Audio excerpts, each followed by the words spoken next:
Meron akong nabiling upo dito. Siguro magdadalawang linggo na to. Ang kagandahan lang dito sa upo ay matagal talaga siyang masira. Kaso habang tumatagal, umiimpis yung parte na pwedeng kainin kapag binalatan na. Bale, kalahati lang ng upo yung lulutuin natin. Kaya naggayat na ako dito ng mga ibang sangkap. Kamatis, sibuyas, bawang lang para ay sapat na. Pero kung hindi ka sapat para sa kanya, ay bahala ka na. Tapos, ginagawa nyo din ba to par? Pag may natira kayong ulam, yung pinansasahog nyo siya sa gulay or sa kung ano man. At dahil meron nga tayong natirang hipon mga paray, ito yung pansasahog natin sa upo. Wala lang, trip ko lang.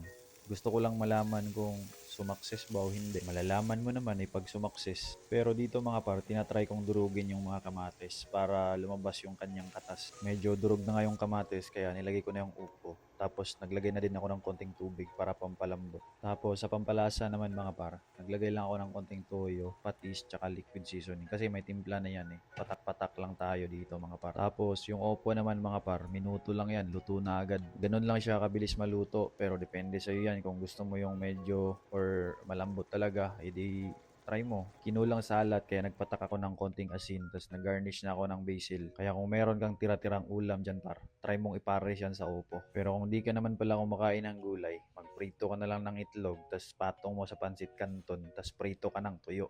Panalo kayo.